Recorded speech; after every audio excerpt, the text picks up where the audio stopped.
Fast Money, Apple and Amazon may be headlining next week's earnings, but there's a lot more than just big tech on the calendar. So how do these stocks look going into their reports? Let's find out with a little game of Trade It or Fade It. Come on, guys, smile. You guys are frowning. I mean, aren't you happy to play? It's America's favorite game, Trade It or Fade It. All right, up first. Merck set to report Tuesday morning before the bell. Trade it or fade it, Grasso? I would be fading this one. The stock looks a little too discombobulated to me when you just look on a technical level. Their number one drug is Keytruda. Their sales in Keytruda are moderating here domestically, and internationally they're facing some pricing headwinds. So I would stay out of the name right now. Courtney, your thoughts? I would trade this. I think people have been a little pessimistic here, especially on some of your pharmaceuticals. I do think Keytruda it is facing some issues here, but they are looking at actually expanding uses of that. I think when you look at Gardasil, I think the foreign, how that's being used abroad, actually, I think is likely going to help them. All right, up next, Caterpillar, the industrial giant, also out with results Tuesday morning. Bono in, trade it or fade it. So enthusiastically, I'm trading this one.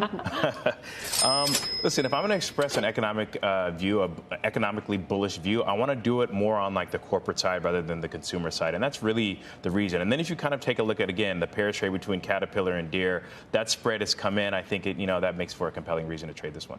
Tim?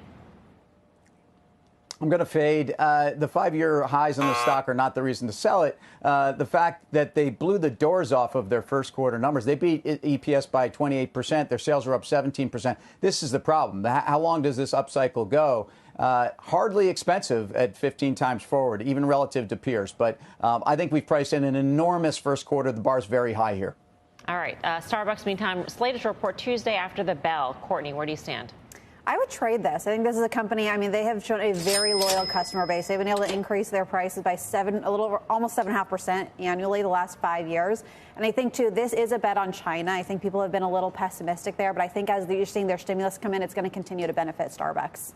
Bono in, trade it or fade it? I'm going to fade this one, actually. So, you've heard some of the restaurants come out and say that they've had upward pressure. They're either having to raise prices due to labor or food input costs. I just think it's just a matter of time before you see that similar type of dynamic with Starbucks. To Courtney's point, I do think they have a very loyal customer base, but I think, I think the best days are behind them, at least in the short term. All right, let's get to Uber now. The rideshare company out with results on Tuesday morning. Tim?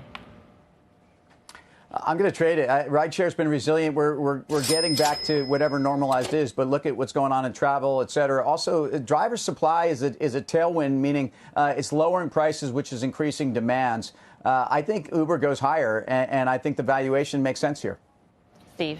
This one was based, I agree with a lot of the fundamentals on Uber. I think that they're killing Lyft. It is. There's a one-person show that's going to win this debate. It's going to be Uber. They have a lot of levers to pull. Unfortunately, I'm going to fade this one based purely on technicals. This is where the stock should stop. I would be a fader. All right, and we do have time for a bonus stock. AMD reporting Tuesday after the bell. Trade it or fade it. Courtney? I would fade this. I mean, it's done fantastic. It's up about 77% since the beginning of the year. It has not ridden the AI wave as much as some other companies, but it has still ridden that. I just think at a certain point in time here, you're going to see this pull back. Steve? I would trade this one. And for the same reason that Courtney just said, put that up to the mirror, and I would trade it. They haven't got the AI boom. Somebody else has got that. NVIDIA has got that by 2 times what they've gotten it by. So if you're going to jump into semi, you're going to jump into AMD. You're not going to buy NVIDIA at this price level. They have a bunch of different processing units. And if the PC is doing better, AMD is going to do better.